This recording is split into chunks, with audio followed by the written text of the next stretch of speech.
यहाँ बैठे मेरे नौजवान युवा साथी,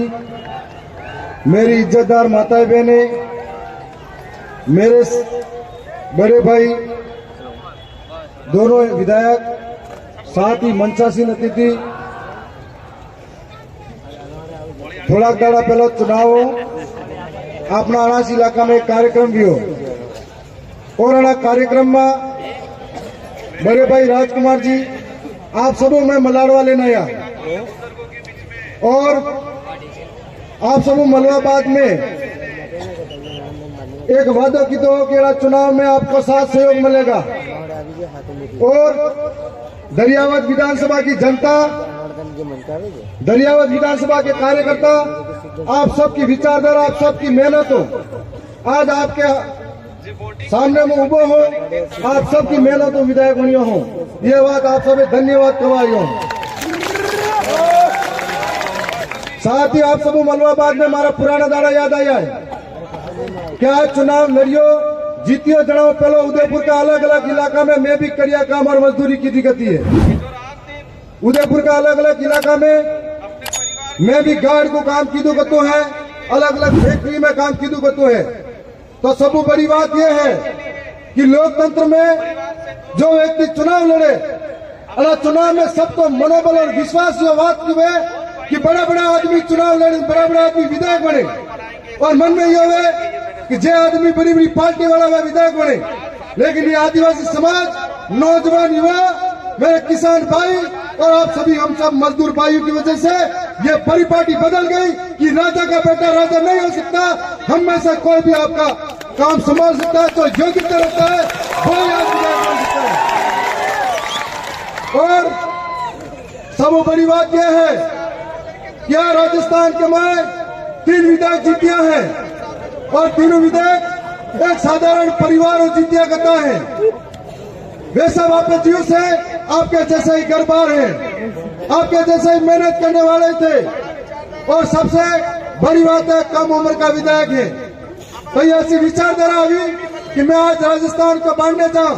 छत्तीसगढ़, मध्य प्रदेश, महाराष्ट्र, गुजरात या झारखंड, दिल्ली, तो हम लोगों को देखकर लोग पूछते हैं कि आप विधायक बने हो, आपके पिताजी कोई मंत्री रहे होंगे, या पूछते हैं कि आप विधायक बने होंगे, कोई करोड़पति होंगे। मैं उनको ये बताता हूँ हमारे क्षेत्र की जनता इतनी समझदार है कि बिना दारू, पैसा, बोकड़ा, बटकी के हमको वोट देती है और उनकी जीते हैं।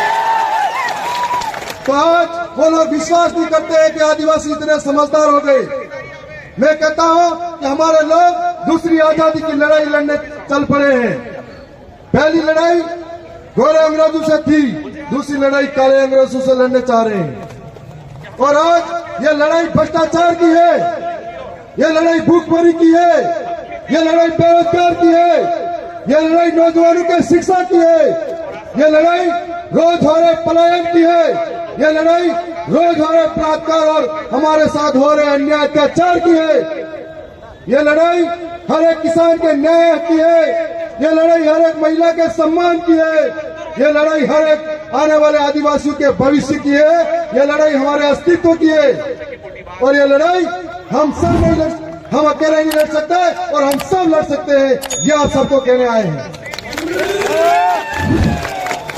जिस तरीके से 5 जनवरी 2011 कैलाश पर्वत महाराष्ट्र सुप्रीम कोर्ट का जजमेंट कह रहा है कि अपना देश का मालिक है, पर आज मालिक जो सरकारें हमारे वोटों से बनी है, उन्होंने धीरे धीरे हमारे अधिकार छीनते गए, हमको हाशिए की ओर धकेल दिया और जो मालिक था आज मालिक की हालत ऐसी हो गई है, दर दर की ठोकरें खा रहे हैं। देश के अंदर हालत ऐसी है कि कभी आदिवासियों को फैक्ट्री के नाम पर जमीनें छीनी जाती है, तो कभी आदिवासी को खनन के नाम पर उनको बेदखल किया जाता है, तो कभी बांध के नाम पर विस्थापित किया जाता है और मरने वाला आदिवासी। और हम सब लोगों की यह स्थिति हो रही है। आज राजस्थान के अंदर एक नई क्रांति आप सब मिलकर लाए थे, इस क्रांति की वजह से आपके लिए आवाज उठाने की हम कोशिश करेंगे। आज आपके वश में आया है, आज जो अपना आदिवासी भाई है, एक बात और कवा सवेरियो हो कल और परसों दो घटना भी पालिका में अपना 3 भाई माइंस में काम करता बड़ो फाटो माते बड़ो बात 3 भाई फाटा निस्सा दबेगा 3 जने की मौत होगी 3 घायल होगा और एक दाड़ो पहलो भी सिरोही में एक आदमी अपना शांत को थोड़ा एक दाड़ा पहला अपना उदयपुर अटा अहमदाबाद घेरे आया और अपने यहाँ पे रतनपुर बॉर्डर पे एक्सीडेंट हुए को हम लोगों को गहरा आघात हुआ। आज मैं उन दिवंगत आत्मा को भी नमन करता हूँ। मैं एक बात कहना चाहता हूँ आप सभी जिम्मेदार लोगों से कि हम लोग जब घर परिवार छोड़कर यहाँ काम करने आते हैं तो पीछे परिवार के सपने, हमारी उम्मीदें और हमारे बच्चों के भविष्य को संवारने की सोच रखकर आते हैं। तब ये सवाल आता है कि 4 महीने बाद अपना परिवार घर से दूर रहते हैं तो आप लोग ये ठान कर आया करो कि हम या तो हम मजदूरी कर रहे हैं लेकिन आने वाली पीढ़ियां इस तरह का काम नहीं करे, उसके लिए हम बेहतर प्रयास करें। साथ में हमको हमारी आपकी पीड़ा मालूम है क्योंकि मेहनत से उठे हैं, मेहनत का दर्द जानते हैं, आसमान से ज्यादा इस जमीन की कद्र जानते हैं। इसलिए हम आपको बताना चाह रहे हैं आज यानी भीड़ में आज यहाँ जितना जन सैलाब है उस जन सैलाब के मारे जैसा गड़ा नौजवान युवा साथी है जो बीएड की फीस भरवा के लिए विधान किया जाएगा, जरा साथी है जो पढ़ाई के लिए आया होगा, जो पैसा जुटावना आया होगा। मैं आप सबके लिए ज्यादा तो नहीं कर सका पर आपकी मांगे सरकार तक हम टेबल बजा के रख सकते हैं हमारे नौजवानों को चुने हुए साथी और उनके लिए कॉलेजों की व्यवस्था हो, उनको दर दर भटकना नहीं पड़ सके। मैं किसानों के लिए ज्यादा बात नहीं कर सकता लेकिन उसके जो गेहूं है, मक्का है, बाजरा है, जो भी है उसको एमएसपी की दाम पर हमारे मक्का, बाजरा, गेहूं का भाव मिले, ये बात रख सकते हैं। हम ये बात रख सकते हैं कि हमारे क्षेत्र के लोग पलायन कर रहे हैं, उनके लिए कोई रोजगार की व्यवस्था होनी चाहिए, ये बात रख सकते हैं। आप सभी को एक और बात कहना चाहता हूँ, हम सबको ऐसी एकता रखनी है।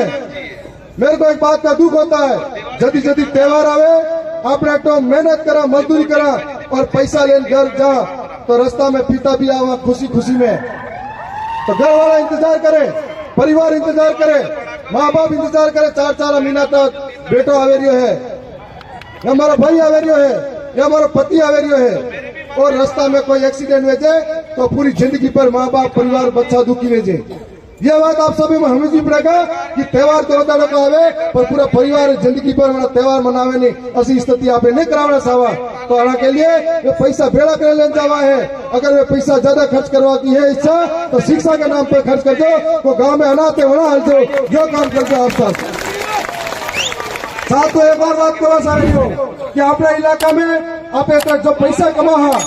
पैसा हो पासे वाला भाई छोटो है वो पढ़ने अहमदाबाद नहीं आवे, वहाँ के लिए पशुपालन की व्यवस्था करावा, वहाँ के लिए कृषि के अंदर सब्जियों की और अन्य तरह के रोजगार काम कर सके, मुर्गी पालन कर सके, मछली पालन कर सके, इसके लिए भी उसकी व्यवस्था कराए। ये सोच हमने होनी चाहिए। आप सब मिले काम करेंगे और अपने सब समाज की भावना है तो आने वाला समय में आप बढ़िया काम कर सकेंगा। आज आप सब में नेतृत्व आलियो है, मैं बात भूले नहीं सका कि काले माँ के संघर्ष में माँ के पूरा दाड़ा में कौन लोग साथ था, जो गरीबों को साथ दी दो, जो मजदूरों को साथ दी दो, जो नौजवान हो, बेरोजगार हो जन साथ दी दो, जो किसानों ने साथ दी दो, चाहे घर का रोटा छोड़िया वेंगा, चाहे मजदूरी करें मोटा लगा वेंगा, चाहे घर का दाना वेचन प्रसार की देगा। जीतवा बाद में वहाँ हरे भरे गणा मन रहेगा पर मैं बुरा दाड़ा में जो साथ वाला होगा कभी भूलेगा नहीं, ये बात करें जा रही है। आप सब उसमें पुनः आप सबको धन्यवाद करा। आज अपनी स्वतंत्र आवाज 3 साथी के माध्यम जयपुर की विधानसभा में मोकली है और